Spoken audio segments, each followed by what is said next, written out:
Welcome to piece Hyderabad. ప్రస్తుతం మనము Nampally exhibition గ్రౌండ్లో ఉన్నాము. ఇక్కడ హైదరాబాద్ పార్లమెంట్కి సంబంధించినటువంటి యాకత్పుర అసెంబ్లీ నియోజకవర్గానికి సంబంధించినటువంటి ప్రతి పోలింగ్ బూత్కి సంబంధించినటువంటి ఇక్కడ ఈవీఎంలు భద్రపరచడం జరిగింది. ఇక్కడ ప్రతి సిబ్బందికి ఇక్కడ ఈవీఎంలకు ప్రతి శిక్షణ ఇచ్చి ఇక్కడ నుంచి డిస్ట్రిబ్యూట్ చేయడం జరిగింది.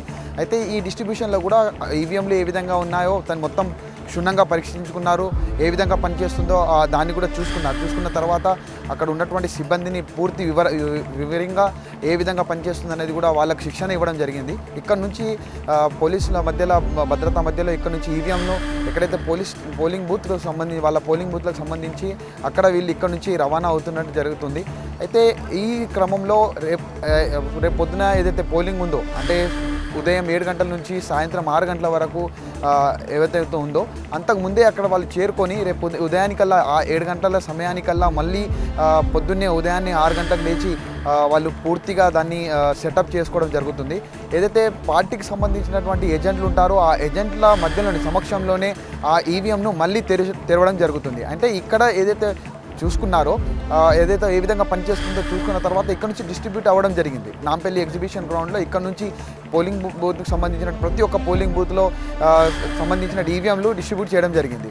అయితే అక్కడికి వెళ్ళిన తర్వాత రేపు ఉదయానికల్లా పార్టీకి సంబంధించినటువంటి ఏవేవైతే ఏజెంట్లు ఉంటారో ఆ ఏజెంట్ల సమక్షంలోనే మళ్ళీ ఈవీఎంలని మళ్ళీ ఓపెన్ చేస్తారు. ఓపెన్ చేసిన తర్వాత ఉదయం 7 గంటల నుంచి సాయంత్రం 6 గంటల వరకు ఎన్నికలు నిర్వహిస్తారు. అయితే ప్రజలకు ఈ మధ్యలో ఎండ వేడి అనేది కూడా చాలా ఉంది.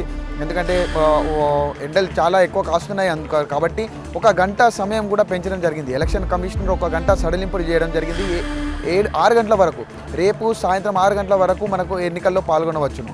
అయితే ఆ 6 గంటల సమయానికల్లా అయితే ఎంతమంది అయితే పోలింగ్ బూత్కు సంబంధించి ఆ పోలింగ్ బూత్కి సంబంధించిన ఎంతమంది అయితే ఉంటారో ఆ ప్రతి ఒక్కరికి ఓటు వేసే అవకాశం కూడా వాళ్ళు ఇస్తారు. అది సాయంత్రం 7 అయినా 8 అయినా ఎంత సమయం అయినా కూడా పోలింగ్ స్టేషన్ ఏదైతే గేట్ ఉంటుందో ఆ గేట్ లోపల వచ్చినట్టయితే ప్రతి ఒక్కరికి అవకాశం ఇస్తామని ఎలక్షన్ కమిషనర్ ప్రకటించడం జరిగింది. మనం ఇక్కడ చూస్తున్నాం కూడా నాంపల్లి ఎగ్జిబిషన్లో ఎప్పటి నుంచో ఈవీఎంలకు సంబంధించినటువంటి శిక్షణ వాళ్ళకు పూర్తిగా వివరించడం జరిగింది. ఇప్పుడు ఇక్కడ నుంచి ఈవీఎంలు కూడా తరలించడం జరిగింది.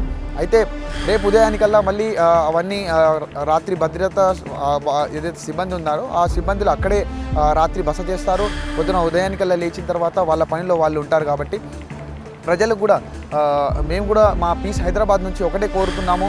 రాష్ట్రానికి సంబంధించినటువంటి ప్రజలకు పీస్ హైదరాబాద్ నుంచి మేము కూడా కోరుకుంటున్నాము. ఎన్నికల్లో భాగస్వామ్యం అవ్వండి. ప్రతి ఒక్కరు ఎన్నికల్లో పాల్గొనాల్సిన అవసరం ఉంది. ఎందుకంటే ఇక్కడ మన యొక్క హక్కు మనకు రాజ్యాంగం కల్పించినటువంటి ఒక హక్కు కాబట్టి మన హక్కును ఖచ్చితంగా ఎన్నికల్లో పాల్గొనాలి. మనకు సంబంధించినటువంటి మనకు ఎవరైతే కావాలనో అనుకున్నప్పుడు మనం ఆ ప్రభుత్వాన్ని ఏ విధంగా ఎన్నుకోవాలనేది మనకు ప్రజాస్వామ్యం ఇచ్చిన హక్కు కాబట్టి ప్రతి ఒక్కరు ఎన్నికల్లో పాల్గొనాల్సిందిగా పీస్ హైదరాబాద్ నుంచి కూడా కోరుకుంటున్నాము. పీస్ హైదరాబాద్ ఎప్పుడు చూస్తూనే ఉండండి. మీకు తాజా సమాచారం ఎప్పుడు అందిస్తూనే ఉంటుంది. కాబట్టి వీక్షకులకు మరోసారి మనవి కోరుకుంటున్నాము. మా పీస్ హైదరాబాద్ను సబ్స్క్రైబ్ చేయండి, చూస్తూనే ఉండండి. Thank you.